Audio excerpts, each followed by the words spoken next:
Hello বন্ধুরা, আবারও চলে এলাম নতুন একটা ভিডিও নিয়ে। শুধুমাত্র মাধ্যমিক পরীক্ষার্থীদের জন্য। মাধ্যমিক বাংলা পরীক্ষায় ব্যাকরণ থেকে মোট 16টি প্রশ্ন থাকে, তার মধ্যে এমসিকিউ থাকে 8টি আর অতি সংক্ষিপ্ত প্রশ্ন থাকে 8টি। তো বন্ধুরা, সমাজ সম্পর্কে পূর্বের ভিডিওতে প্রশ্ন দিয়েছিলাম। এই ভিডিওতে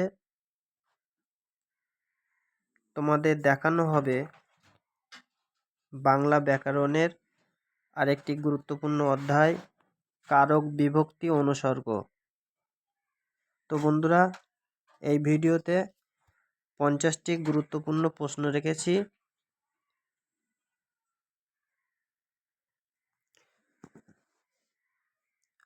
তো বন্ধুরা, প্রশ্নগুলি খুব গুরুত্বপূর্ণ প্রশ্ন।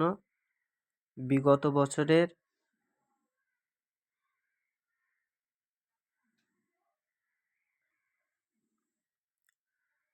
টেস্ট পেপার এবং বিগত বছরের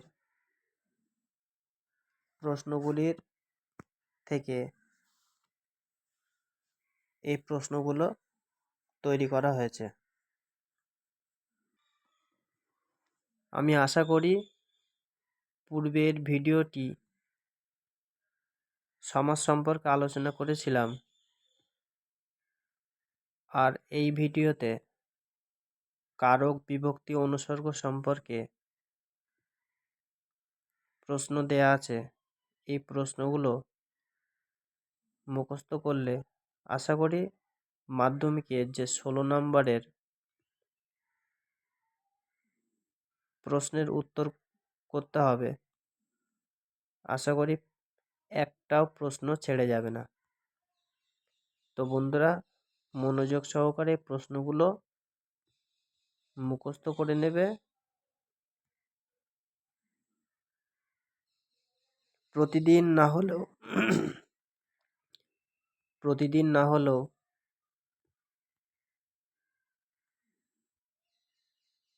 একদিন দুদিন ছাড়াই একবার করে পড়ে পড়ে মুখস্থ করে নেবে। প্রশ্নগুলি খুবই গুরুত্বপূর্ণ প্রশ্ন।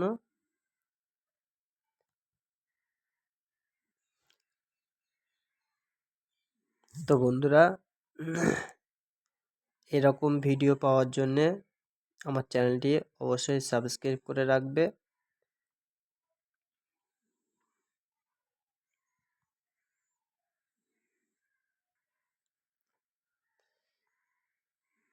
মাধ্যমিকের যাবতীয় প্রশ্ন উত্তর সহ ভিডিওতে আপডেট দেয়া হবে। তোমরা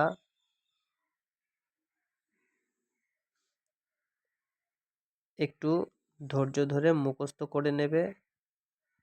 আশা করি খুব সহজেই মাধ্যমিক পরীক্ষায় ভালো নাম্বারে পাস করবে।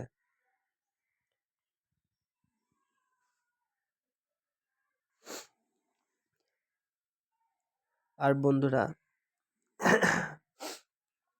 তোমাদেরকে আরও একটি কথা জানিয়ে রাখি। বন্ধুরা, তোমরা কম করে 8 ঘন্টা বই পড়বে। পাশাপাশি 8 ঘন্টার মধ্যে 1.5 ঘন্টা থেকে 2 ঘন্টা পর্যন্ত লেখা অভ্যাস করবে। লেখার উপরে ভিত্তি করে তোমাদেরকে নাম্বার দেয়া হবে। যদি ধরে নাও তোমার প্রশ্নটা মুখস্থ আছে, কিন্তু তুমি প্রশ্নটা লিখেছ, তোমার মনে হচ্ছে যে প্রশ্নটা আমি ঠিক লিখে এসেছি, কিন্তু আসলেই তুমি ঠিক লিখতে পারোনি। ওই একটা লাইনে 2-3টে বানান অন্তত ভুল আছে, আর বানান ভুলের কারণে নাম্বার কিন্তু তুমি পাবে না। অতএব তোমরা খুব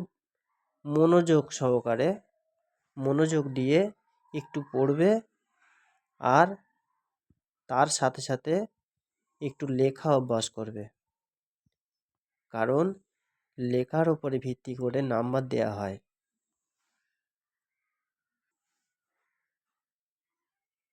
আর বন্ধুরা, আরও একটা কথা জানিয়ে রাখি তোমাদেরকে, কিছু কিছু ছাত্রছাত্রী আছে, তাদের যে সাবজেক্টটা খুব ভালো হয় সেইটাই বেশি বেশি মন দিয়ে পড়ে, বাকিগুলো আর পড়তে চায় না। তো বন্ধুরা, এরকম করলে কিন্তু সেই সাবজেক্টে নাম্বারটা বেশি আসবে, আর বাকি সাবজেক্টগুলোয় কিন্তু নাম্বারগুলো কম আসবে। তো বন্ধুরা, আমি তোমাদেরকে একটাই কথা বলতে চাই, ঠিক তুমি যেভাবে পড়ছো সেই রকমভাবে না করে নিজের মতো করে একটা রুটিন বানিয়ে ফেলো। প্রতিদিন একটা করে বই, প্রতিদিন কম করে হলেও 1 ঘন্টা 15 মিনিট করে একটা বই বা একটা সাবজেক্ট পড়বে। তো এইভাবে 1 ঘন্টা 15 মিনিট করে একটা সাবজেক্ট পড়বে, পাশাপাশি মুখস্থ করবে আর খাতায় লিখবে, মুখস্থ করবে খাতায় লিখবে। এইভাবে লিখতে লিখতে দেখবে তোমার হাত লেখাটাও পরিষ্কার পরিচ্ছন্ন হয়ে যাচ্ছে, আবার পাশাপাশি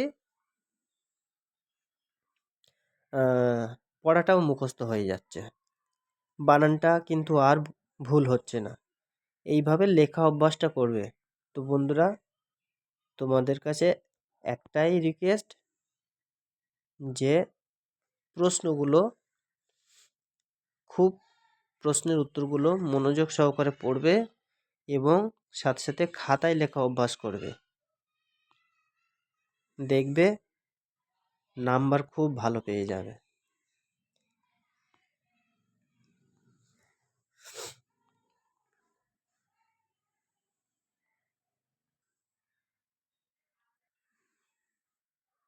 তো বন্ধুরা, বলতে বলতে আরও একটা কথা জানিয়ে রাখি, যে পরীক্ষার খাতার প্রথম যে পেজটা, সেই পেজটায় তোমরা কখনো কাটা বা কোনো রকম যেন বানান ভুল বা কোনো রকম যেন উল্টো পাল্টা করে লিখো না। খুব পরিষ্কার পরিচ্ছন্ন করে প্রথম পেজটা তোমরা লিখবে, পরিষ্কার পরিচ্ছন্ন করে লিখবে। প্রথম পেজটা কখনো যেন নোংরা বা কাটাকুটি করে ফেলো না, তাতে করে কিন্তু নাম্বার কমে যায়। যে প্রশ্নটা তোমার আগে হবে মুখস্থ আছে, সেটা দাগ নম্বর দিয়ে প্রথম পেজে লিখবে। প্রথম পেজটা কখনোই ময়লা বা কাটাকুটি করবে না।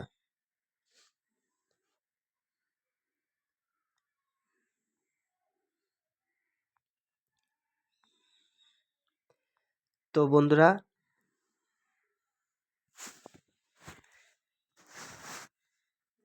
হ্যালো বন্ধুরা, তোমাদের কাছে একটাই রিকোয়েস্ট, ভিডিওটি বন্ধুদের কাছে শেয়ার করে দিও, আর অবশ্যই একটা লাইক কমেন্ট করো। যদি তোমরা আমার চ্যানেলে নতুন হয়ে থাকো, অবশ্যই চ্যানেলটাকে সাবস্ক্রাইব করে পাশে থাকা বেল আইকনটি দাবিয়ে দেবে, যাতে এই রকম ভিডিওগুলো তোমার কাছে আগে পৌঁছে যায়। তো বন্ধুরা, আজকের ভিডিও এই পর্যন্ত, দেখা হচ্ছে নেক্সট ভিডিওতে।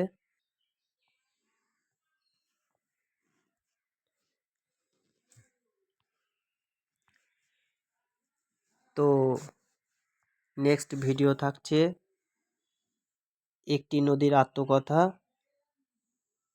সঙ্গে আরও একটা বাংলা রচনা থাকছে একটি বাড়ির আত্মকথা। ভিডিওটি শেষ পর্যন্ত দেখার জন্য ধন্যবাদ। সবাই ভালো থাকবে।